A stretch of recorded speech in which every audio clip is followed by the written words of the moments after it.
नमस्कार, बड़ी खबर में आपका स्वागत है। मैं हूं कुमार गौरव। देश के साथ साथ प्रदेश में भगवाकरण को लेकर राजनीति चरम पर है। प्रदेश में ये राजनीति शुरू हुई गीता को पाठ्यक्रम में शामिल करने की बात को लेकर। बड़ी खबर में बात करेंगे शिक्षा में हरिराम की।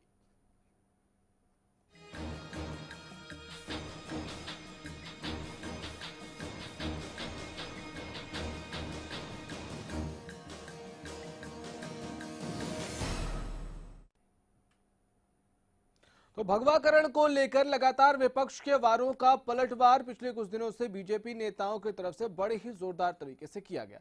लेकिन बड़ा सवाल यह है कि क्या वाकई में शिक्षा का भगवाकरण हो रहा है।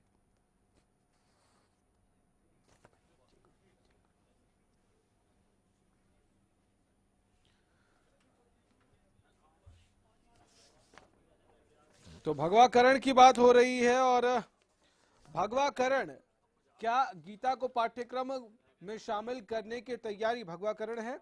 क्या रहीम रस खान के श्लोक को लेकर पाठ्यक्रम में शामिल करना भगवाकरण है? ये तमाम सवालात हैं, लेकिन इन सवालात के बीच बीजेपी अब अपनों के सवालों के निशानों पर ही आती नजर आ रही है। अपने ही दबे जुबान में इस बारे में बात करने लगे हैं।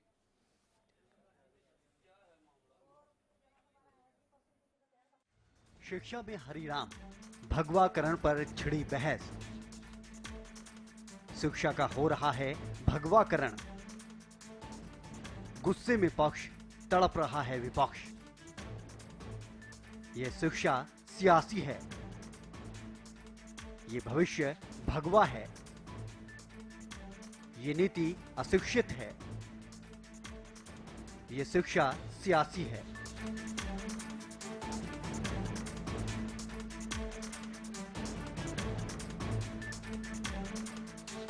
भगवाकरण आजकल देश के साथ साथ प्रदेश में इस शब्द ने भूचाल मचा रखा है। खासतौर पर बीजेपी हमेशा से ही भगवाकरण को लेकर निशाने पर रही है। गीता को स्कूलों में पढ़ाने की पहल बीजेपी ने क्या की? विपक्षियों को ये बात नागवार गुजरी और उन्होंने गीता को पाठ्यक्रम में शामिल करने को शिक्षा के भगवाकरण से जोड़ दिया। फिर क्या था, कभी दबी जुबान में भगवाकरण पर बोलने वाले बीजेपी नेताओं ने खुलकर इस पर बोलना शुरू कर दिया। भगवा रंग को देखकर जिस प्रकार कांग्रेसी और अन्य विपक्षी दल तड़पने लग जाते हैं, ये उसी प्रकार से है जैसे लाल कपड़े को देख के सांड तड़पता है। मुझे हैरानगी इस बात की होती है कि ये नीला रंग देख के इनको कोई तकलीफ नहीं होती, हरा रंग देख के इनको कोई तकलीफ नहीं होती, काला रंग देख के इनको कोई तकलीफ नहीं होती, इनको भगवा रंग देखकर ही तकलीफ क्यों होती है? हालांकि शिक्षा मंत्री रामविलास शर्मा ने रहीम रस खान का भी जिक्र किया और खुद सीएम भी और ग्रंथों का ज्ञान स्कूलों में देने की बात करते रहे हैं। वहीं दूसरी ओर इन्हीं के केंद्रीय मंत्री ने शिक्षा नीति को लेकर ही सवाल खड़े कर दिए। लेकिन अभी भी फर्क है देश की शिक्षा पद्धति में और देश की शिक्षा प्रणाली में। बड़े बड़े शहरों में अच्छे स्कूल हैं, अच्छे कॉलेज हैं, और गांव के अंदर पढ़ाई का स्तर वो नहीं है। और इसीलिए आपने देखा होगा कि जो प्राइवेट स्कूल जहां खुलते हैं, जिस गांव में रिमोट एरियाज में, वहां अभिभावक पेरेंट्स अपने बच्चों को प्राइवेट स्कूल में डालना पसंद करते हैं। भले ही सरकार को भगवाकरण में कोई खामी नजर नहीं आ रही हो, लेकिन सवाल ये उठ रहे हैं कि क्या शिक्षा प्रणाली में सुधार के लिए गीता को पाठ्यक्रम में शामिल करना जरूरी है। Bureau report, Haryana news. Gita को पाठ्यक्रम में शामिल किया जा रहा है, लेकिन रहीम रस खान का भी जिक्र हुआ है। आपको बता दें कि भारतेंदु हरिश्चंद्र ने जिन मुस्लिम हरिभक्तों के लिए ये बातें कही थी। उन्होंने कहा था कि इन मुसलमान हरिजनन पर कोटिन हिंदू वारिये, इन मुसलमान हरिजनन पर कोटिन हिंदू वारिये, उनमें से रहीम रसखान का नाम सर्वोपरि है। बोधा और आलम भी इसी परंपरा में आते हैं। सैयद इब्राहिम रसखान का जन्म अंतर्जाल पर उपलब्ध स्रोतों के अनुसार सन 1533 से 1558 के बीच कभी हुआ है। इनका जन्म स्थान पिहानी बताया जाता है, जो कुछ लोगों के अनुसार दिल्ली के समीप है, और कुछ लोग कहते हैं कि पिहानी उत्तर प्रदेश के हरदोई जिले में है। ये भी बताया जाता है कि रसखान ने भागवत का अनुवाद फारसी में भी किया था। तो ये रहीम रसखान के बारे में एक छोटी जानकारी दी। इनको भी पाठ्यक्रम में शामिल किया जाना है। तो रहीम रसखान, साथ ही साथ गीता के श्लोकों को शामिल किया जाएगा।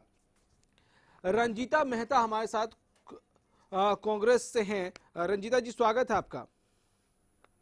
सुन पा रहे हैं आप हमें? हेलो जी, सुन थोड़ी कम आ रही है आपकी जी।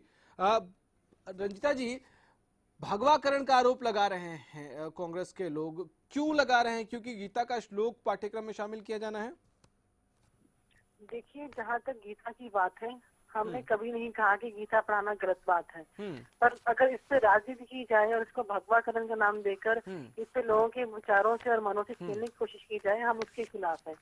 ये पिछले 9 महीनों से इस बात को लेकर चल रही है कि हम गीता पढ़ाएंगे, पर ना किसी सिलेबस में इसको शामिल किया गया है और ना ही ये क्लियर किया गया है कि पूरा का पूरा गीता का कौन सा श्लोक, कौन सा अध्याय ये पाठ्यक्रम में करेंगे। तो हम कहने का अभिप्राय ये है कि बच्चों की पढ़ाई पे, बच्चों के पास शिक्षक नहीं है, टीचर्स नहीं है। नहीं, रंजीता जी, मैंने बहुत स्पष्ट सवाल पूछा है कि क्या गीता के श्लोकों का पाठ्यक्रम में शामिल होना सिर्फ इसी वजह से आप कह रहे हैं कि शिक्षा का भगवाकरण कर रहे हैं ये लोग?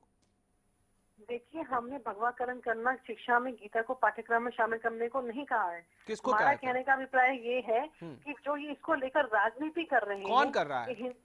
राजनीति बीजेपी वाले कर रहे हैं। ये हर रोज जो मेन मुद्दे हैं, जो लोगों की परेशानियां रंजीता जी, बजाय डेली में कोई ना कोई ऐसा चीज लोग छेड़ देते हैं। रंजीता जी, मैंने बहुत स्पष्ट सवाल पूछा है, गीता के श्लोकों को पाठ्यक्रम में शामिल करना क्या भगवाकरण है? आप अगर ये कह रही हैं कि ये नहीं है भगवाकरण, तो भगवाकरण शिक्षा का है क्या, वो बताइए। क्या पॉलिटिक्स कर रही है बीजेपी, ये बताइए। ये बीजेपी ये पॉलिटिक्स कर रही है कि ये सिर्फ अपनी जो कट्टर हिंदुत्व की राजनीति के करना चाहते हैं। ये लोगों को जाति के नाम पर लोगों को बांटना चाहते हैं। शिक्षा में भगवाकरण की बात कर रहा हूँ रंजीता जी, जो आरोप आप लगा रही हैं, रंजीता जी, जो आपकी पार्टी आरोप लगा रही है शिक्षा में भगवाकरण, मैं वो पूछ रहा हूँ कैसे भगवाकरण शिक्षा में हो रहा है? मैं ये कहना चाहती हूँ, शिक्षा का भगवान इसलिए हो रहा है कि ये सिर्फ गीता को क्यों ही महत्व दे रहे हैं, तो ये कुरान की जो श्लोक है उसको भी शामिल करें, कुरान की आयतों को शामिल करें। ठीक है, सिर्फ गीता ही क्यों? ठीक है। रेणु भाटिया जी बीजेपी से हमारे साथ इस वक्त फोन लाइन पे है। रेणु जी, स्वागत है आपका। शुक्रिया। रेणु जी, सिर्फ गीता के श्लोकों को क्यों शामिल कर रही है, पूछ रही है बीजेपी से रंजीता मेहता जी आपसे। अपनी दोस्त की बातें सुन रही थी। रंजीता बहुत अच्छी वक्ता है और उनसे बात बन नहीं पा रही थी, क्योंकि वो अंदर के अपनी की आत्मा जानती है कि गीता के श्लोकों को अगर पाठ्यक्रम में शामिल करें ताकि पूरे समाज को, आने वाली पीढ़ियों को फायदा हो, हम स्वयं पे, रंजीता अपने पर या मैं स्वयं पर भी अगर अमल करूं, तो ये एक बहुत ही गर्म क्षेत्र के नाते, मनोस्थिति के नाते, रेणु जी, सवाल आप कहीं और ले जा रही हैं। मैं बड़ा स्पष्ट सवाल पूछ रहा हूँ, सिर्फ गीता के श्लोक को क्यों शामिल, कुरान की आयतों को, बाइबल से कुछ अंश निकाल के ये क्यों नहीं शामिल किया जाएगा? के लिए मुझे समय दें, सुने जी। जिस तरह से रंजीता जी कह रही हैं कि इसको पाठ्यक्रम को शामिल करना ही क्यों, बाकी क्यों नहीं, मुझे अपना बचपन याद है, रंजीता जी को भी याद होगा। हम हमेशा कई दोहे पढ़ते रहे, वो हमारी किताबों का हिस्सा रहे। रहमन धागा प्रेम का मत तोड़ो चटकाए, टूटन ते फिर ना जुड़े, जुड़े गांठ पड़ जाए। इस तरह की बातें, ज्ञान की बातें, ज्ञानवर्धक बातें उस समय भी कभी ना कभी ज्ञान की दृष्टि में, ज्ञान को ध्यान में रखते हुए डाली गई होंगी। इसी तरीके से भी ज्ञान को ध्यान में रखते हुए, संस्कारों को ध्यान में रखते हुए, संस्कृति को ध्यान में रखते हुए, समाज के हित को ध्यान में रखते हुए डाली जा रही हैं। तो बाइबल से भी, कुरान से भी, रेणु जी, बाइबल से और कुरान से भी ऐसी चीजें निकल सकती हैं। भारतीय जनता पार्टी ने कभी नहीं कहा कि हम बाइबल की कोई अच्छी चीज है तो उसको नहीं रखेंगे। गॉड इज एवरीवेयर, ये बाइबल की कहावत है। We pray to God every day, ये बाइबल की बातें हैं। इस तरह की बातें तब भी रखी गई थी, हमने पढ़ी, हमने अपना बचपन जिया इन बातों में। अब उन चीजों को आप हटा देना चाहती हैं? अच्छी बातों को, अल्लाह हर जगह पर है, इन बातों को हमने समझा अपने। रेणु जी, आप अगर की बात करते हैं तो क्यों नहीं शामिल होना चाहिए? रेणु जी, मैं सवाल बहुत स्पष्ट पूछ रहा हूं। मैं ये पूछ रहा हूं कि क्या सिर्फ गीता के श्लोकों को आपको लगता है जगह दिया जाना चाहिए? आप कह रहे हैं कि ज्ञान की बातों को ध्यान में रखें, तो क्या कुरान से ऐसी ज्ञान की बातें नहीं निकाल सकती है बीजेपी की सरकार? क्या बाइबल से ऐसी ज्ञान की बातें नहीं निकाल सकती बीजेपी की सरकार? मुझे ये बताएं, भारतीय जनता पार्टी के किस नेता ने किस समय कब ऐसी बात कही कि हम कोई अच्छी बात नहीं कहेंगी? आप ही के चैनल ने कुछ दिन पूर्व मुख्यमंत्री जी का बयान किसी कार्यक्रम का दिखाया था शिक्षा को लेकर। तब उन्होंने कहा था जहां पर भी हमें जो चीज अच्छी मिलेगी हम उसको शामिल करेंगे, चाहे वो बाइबल। तो मैम, ड्राफ्ट पे तो काम करना शुरू हो गया अब तक। एक मिनट रेणु जी, मैं बड़ा स्पष्ट पूछ रहा हूं, आप इसको घुमाने की कोशिश मत करिए। आप कह रहे हैं कि जहां जो मिलेगा वो करेंगे। आप ये ड्राफ्टिंग जो है वो ऑलमोस्ट पूरी होने वाली है, ड्राफ्टिंग खत्म हो जाएगी कुछ टाइम में, आप पेश कर देंगे, वो छप जाएगा, उसके बाद ढूंढेगी कुरान से और बाइबल से। देखिए, आप बात को किसी तरीके से भी मुझे पूछने की कोशिश करें, उत्तर एक ही रहेगा कि बीजेपी भगवाकरण करेगी। कॉन्सेप्ट एक ही रहेगा कि भारतीय जनता पार्टी हर तरह से शहर का, समाज का, रेणु जी, आप जवाब नहीं दे रही हैं। आप जवाब नहीं दे रहे रेणु जी। अच्छा, चलिए दूसरा सवाल पूछता हूं, उसका जवाब दीजिए। बीरेंद्र सिंह ने कहा है, आपके केंद्रीय मंत्री हैं, आपकी पार्टी के बड़े नेता हैं, उन्होंने कहा कि अभी भी पाठ्यक्रम जो है सरकारी स्कूलों में वो इतना अच्छा नहीं है। अभी भी सरकारी स्कूलों की पूरे देश भर में हालत ऐसी नहीं है कि अगर कोई प्राइवेट स्कूल खुल जाता है किसी रिमोट एरिया में भी, तो ज्यादातर लोग उस प्राइवेट स्कूल का रुख करना चाहते हैं। ऐसा क्यों है? देखिए, शिक्षा का स्तर किस लेवल पर है और आगे आने वाली स्थिति में किस लेवल पर चाहिए, इसके ऊपर बहुत विशेष तौर पर चर्चाएं हुई। 2 दिन पूर्व ही आपने मुख्यमंत्री की शिक्षा मंत्रियों के साथ बैठक देखी और केंद्रीय स्तर पर इस तरह की बैठकों का आयोजन हो रहा है। वो केवल इसीलिए तो हो रहा है। ठीक है, और उन सारी बैठकों से सार ये निकला कि गीता के श्लोक को शामिल कर लीजिए, रहीम रस खान को शामिल कर लीजिए, जो कृष्ण भक्त थे, भला हालांकि वो जाति से मुसलमान थे लेकिन कृष्ण भक्त थे, इसलिए उनको शामिल कर लीजिए। इससे पाठ्यक्रम की स्थिति सुधर जाएगी, इससे स्कूल, जो सरकारी स्कूल हैं, उसमें जाने वाले बच्चों के भविष्य सुधर जाएंगे, उनको नौकरियां मिल जाएगी, उनको नौकरियां पाने लायक शिक्षा मिल जाएगी। ये पूरी मीटिंग का सार निकला। आप दोनों हमारे साथ बने रहिए, एक छोटे से ब्रेक का वक्त है, जल्द लौट रहे हैं।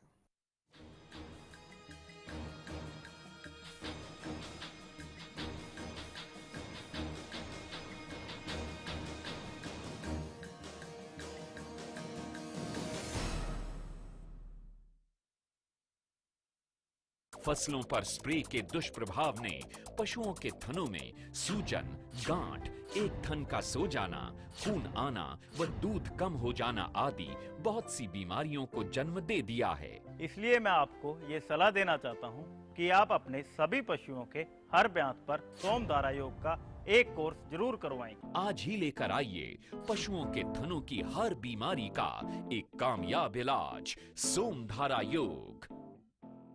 गुलमोहर सिटी NH 65 पर स्थित कैथल की सबसे सुंदर टाउनशिप अब आपके लिए लेकर आए हैं फ्री होल्ड प्लॉट्स, विलास और independent floors. Gulmohar city boundary walls और एक्सक्लूसिव गेटेड सिक्योरिटी से सुसज्जित, जिसमें है sports club, club house, lush green park और भी बहुत कुछ। तो बेहतर लाइफस्टाइल के लिए Gulmohar city, the city of joy in Kaithal. चल मैं निकल रहा हूँ। ओके। और ये तेरे लिए। ये किस खुशी में? एक तो आज तेरा मैच है और अरोरा अंकल के घर में भी तो। बाय।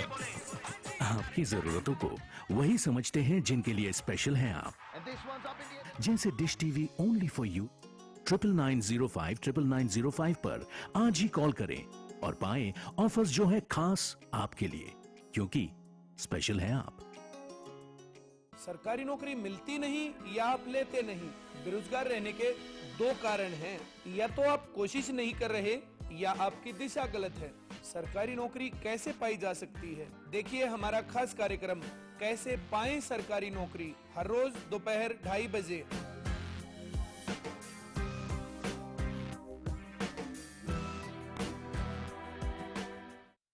क्या आपका पशु बार बार फूल दिखाता है और बार बार फिर रहा है? इसका मतलब है कि उसका गर्भाशय कमजोर है। इसके लिए अपने पशु को दें गोधन आयुर्वेदिक औषधि, जिसमें है अबरक, लौह व वंग भस्म, जो दे आपके पशु के गर्भाशय को ताकत, जिससे पशु में फूल या पाछा दिखाने की समस्या दूर होती है और पशु स्वस्थ बच्चे को जन्म देता है। गोधन का पूरा कोर्स, एक विश्वसनीय औषधि। ऐसी रंजिश होती है, जोरू जमीन और जर की, बुझ गया चिराग रात, रोशनी खत्म हुई एक घर की। क्राइम रिपोर्ट में देखिए कहानी रंजिश और रंज की।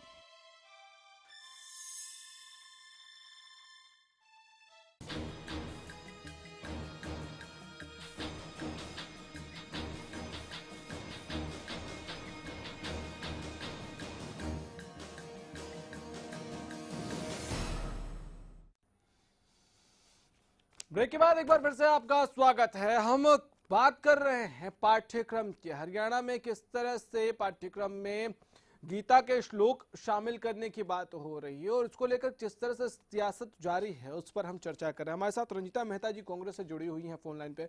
रंजिता जी, एक बात बताइए कि आप जो ये आरोप लगा रहे हैं कि भगवाकरण की कोशिश कर रही है बीजेपी, आप कहने हैं कि सिर्फ गीता के श्लोक को शामिल करना भगवाकरण नहीं है, लेकिन उन्होंने रहीम रस खान को भी शामिल किया, इस पे क्या कहेंगी? देखिए, जो हिंदुत्व को लेकर आगे बीजेपी बढ़ रही है, इनका हिडन एजेंडा मैं आपको बताना चाहती हूँ। ये मानते हैं कि पूरे हिंदुस्तान में 70% हिंदू रहते हैं और उस वोट बैंक का ध्रुवीकरण करने के लिए ये इस तरीके की नफरत जो है लोगों में फैला रहे हैं। कैसे? ताकि जो हिंदू है टोटली रंजिता जी आरोपों के लिए आप कुछ भी शब्दों का इस्तेमाल कर लीजिए। रंजिता जी, सिर्फ आरोप लगा देने भर से काम सियासत में चल जाता है, लेकिन यहाँ हम तर्क वितर्क जब कर रहे हैं, हम किसी चीज पे चर्चा कर रहे हैं तो उसके लिए तथ्य चाहिए होते हैं। आप कह रहे हैं कि ये भगवाकरण करने की कोशिश कर रहे हैं। मैं तब से वही सवाल पूछने की कोशिश कर रहा हूँ आपसे कि कैसे आरोप अगर कह रही हैं तो उसके लिए तथ्य भी तो सामने रखेंगी। आपके सामने बताना चाहती हूँ ना, प्रधानमंत्री जी का अपना एरिया जो वाराणसी है, आज वहाँ पर जाति के नाम पर, धर्म के नाम पर दंगे हो रहे हैं। दंगे तो आपके समय भी हुए थे मैडम। अच्छा, वहाँ पर हो रहे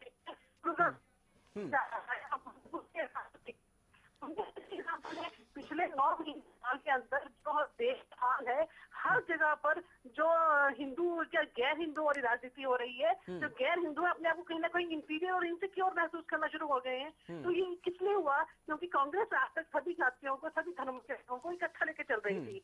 रंजिता जी, एक सवाल मैं आपसे पूछूं, आप कह रही हैं दंगों की, सांप्रदायिक माहौल बिगड़ने की, क्या कांग्रेस के शासनकाल में दंगे नहीं हुए? कभी भी नहीं ऐसा हुआ। हमने कभी भी दंगा नहीं हुआ कांग्रेस के शासनकाल में। मुसलमानों को कम महत्व नहीं कांग्रेस के ही वो नेता थे, याद कर लीजिए, मैं वो शब्द आपको याद दिला दूं कि जब कोई बड़ा वृक्ष गिरता है तो धरती हिलती है। ये कांग्रेस के बड़े नेता ने कहा था। बोलिए तो नाम भी याद दिलाऊं, शायद आपको याद होगा। देखिए, जब कांग्रेस सरकार रही है, कभी उन्होंने किसी एक जाति को महत्व नहीं दिया। हमने सभी जातियों को बराबर महत्व दिया है और धर्म। लेकिन मुस्लिम तुष्टीकरण का आरोप तो आप पे भी लगता है। हमने हमेशा कोशिश की है कि सब लोग मिलजुल कर चले, पर आपके सामने मैं 4 एग्जाम्पल बता चुकी हूँ कि पिछले 11 महीने में जो देश का हाल है, इसी को लेकर माननीय सोनिया गांधी जी और राहुल गांधी जी ने राष्ट्रपति को ज्ञापन भी दिया है। हाँ, ज्ञापन की सियासत मुझे पता है। आप हमारे साथ रहिए। रेणु भाटिया जी हमारे साथ बीजेपी से हैं। रेणु जी, एक बात बताइए कि क्या कर दिया 11 महीने में आप लोगों ने कि भाई बीजेपी के खिलाफ सारे विपक्षी पार्टियां एकजुट हो गए हैं? शिक्षा में ऐसा क्या करने जा रहे हैं आप लोग जो जिसको लेकर ये नाराजगी है? और एक सवाल और उठता है कि क्या श्लोक पढ़कर इंजीनियर्स, डॉक्टर्स पैदा करने हो जाएंगे? देखिए, आपने पूछा प्रथम सवाल मुझसे कि क्या कर दिया हमने 11 महीने में। हमने 11 महीने में विकास विकास और विकास किया। कुछ विकास धरातल पर किया जो समय बाउंड होता है, कुछ विकास ऐसा किया जिनकी प्लानिंग्स होती है, टर्म जिसका रजिस्ट्रेशन होता है, जो लॉन्ग टर्म में चलने वाला विकास होता है। तो आप भांति समझ सकते हैं कि जब कोई व्यक्ति अच्छा कार्य करता है, रेणु जी, individually भी अगर आप रेणु जी, ले लें, जब गीता कोई के व्यक्ति श्लोक अच्छा काम पढ़ाकर करता है, कैसे बनाएंगे डॉक्टर्स इंजीनियर्स, ये पूछ रहा हूँ।